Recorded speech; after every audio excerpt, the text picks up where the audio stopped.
আসসালামু আলাইকুম ভিউয়ার্স, কেমন আছেন সবাই? আশা করি নিশ্চয়ই ভালো। আজকে আমি আপনাদের তৈরি করে দেখাবো মজার একটি পিঠা, সেটি হচ্ছে তালের বড়া পিঠা।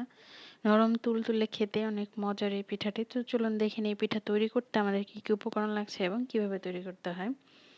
আমি এখানে ১ কাপ পরিমাণ ঘন তালের রস নিয়ে নিয়েছি। আর নিয়ে নিয়েছি চিনি পৌনে ১ কাপ পরিমাণ। চিনিটা আপনারা আপনাদের টেস্ট অনুযায়ী নিবেন। বাড়িয়ে অথবা কমিয়ে নিতে পারেন।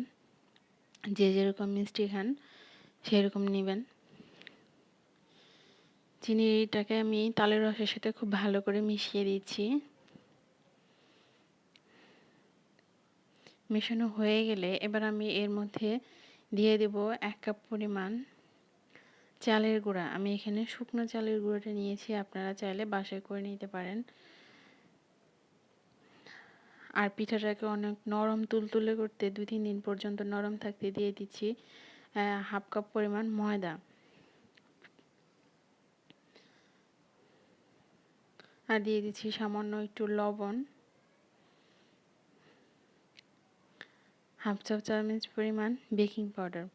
আপনারা যদি শুকনো চালের গুঁড়োটা ইউজ করেন তাহলে অবশ্যই বেকিং পাউডারটা দিবেন, তা না হলে পিঠাটা কিন্তু ফুলতে চাইবে না। আর আপনারা যদি ভিজা চালের গুঁড়া বাসায় করে নেন সেক্ষেত্রে আপনারা বেকিং পাউডারটা না দিলেও চলবে। এবার আমি এগুলোকে খুব ভালো করে মিশিয়ে নিচ্ছি।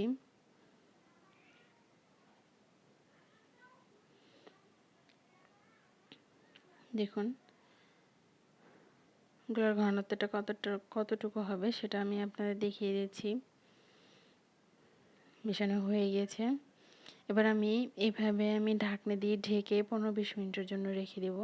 গোলার ঘনত্বটা কতটুকু হবে আমি আপনাদের দেখিয়ে দিচ্ছি। এর থেকে কিন্তু পাতলা করা যাবে না। হয়তো সামান্য একটু ঘন করলেও আপনারা করে নিতে পারেন, কিন্তু পাতলা করা যাবে না। এবার প্যানে আমি দিয়ে দিচ্ছি পিঠাটা ভাজার জন্য পর্যাপ্ত পরিমাণ তেল। পিঠাটাকে ডুবো তেলে ভাজতে হবে। আর ভিউয়ার্স, এখানে চুলার আঁচটা মিডিয়াম লোতে রেখে পিঠাটা ভাজতে হবে। চুলার আঁচ বাড়িয়ে দেওয়া যাবে না, তাহলে কিন্তু পিঠাগুলো পুড়ে যাবে। তো আমি এখানে একে একে পিঠে দিয়ে দিচ্ছি। চেষ্টা করতে হবে হাত দিয়ে পিঠাটাকে একটু গোল করে দেওয়ার জন্য, তা না হলে পিঠার কোনা বের হয়ে যাবে, তেরা বেঁকা হবে, বেশি দেখতে ভালো লাগবে না। আর পিঠা যতই সুন্দর হোক, যদি দেখতে ভালো না লাগলে কিন্তু ভালো লাগে না, খেতে যতই মজা হোক। এবারে আমি হাত দিয়ে গোল করে দেওয়ার চেষ্টা করছি যতটা সম্ভব। দেখুন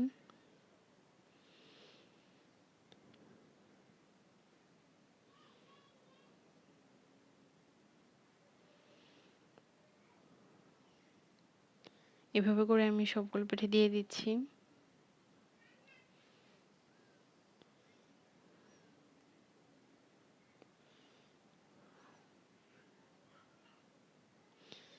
এক পাশে হালকা বাদামি রং হলে আমি পিঠাগুলোকে উল্টিয়ে দেবো, একটি কাঠির সাহায্যে উল্টিয়ে দিচ্ছি। দেখেন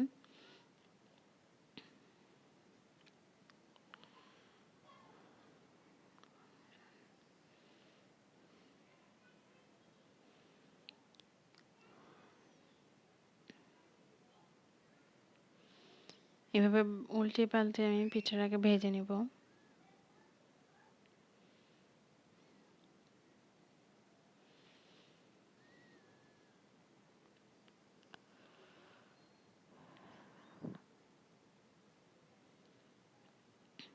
দেখেন পিঠাগুলোর কালার প্রায় চলে এসছে। ভিউয়ার্স, এখানে কিন্তু চুলার আঁচটা অনেক ইম্পর্ট্যান্ট, কারণ চুলাটা যদি আপনারা বাড়িয়ে দেন তাহলে উপর থেকে পিঠাটা পুড়ে যাবে, ভিতরে ভালো করে হবে না। সেজন্য চুলার আঁচটা মিডিয়াম লোতে রেখে পিঠাগুলোকে ভেজে নিতে হবে। দেখুন বাদামি রং হয়ে গেলে আমি পিঠাগুলোকে উঠিয়ে নিচ্ছি।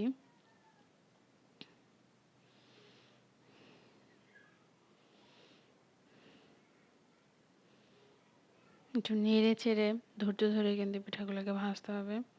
দেখুন হয়ে গিয়েছে, আমি নামিয়ে নিচ্ছি।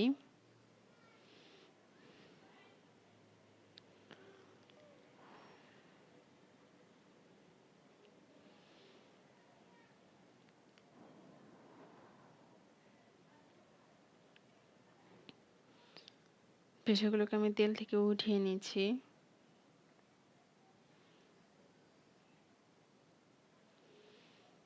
এরপর আমি বাকি পিঠাগুলো দিয়ে দিচ্ছি তেলের মধ্যে, দিয়ে এভাবে আমি উল্টে পাল্টে পিঠাগুলোকে ভেজে নিব।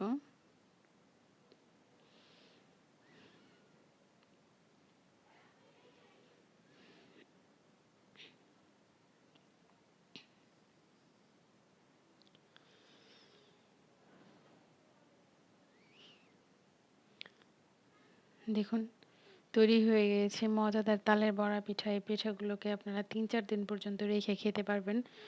নরম তুলতুলে থাকবে। ভিউয়ার্স, আমার রেসিপিগুলো যদি আপনাদের ভালো লেগে থাকে অবশ্যই আমার চ্যানেলটিকে সাবস্ক্রাইব করবেন, লাইক দিবেন, কমেন্টস করবেন, শেয়ার করতে ভুলবেন না। ধন্যবাদ সবাইকে।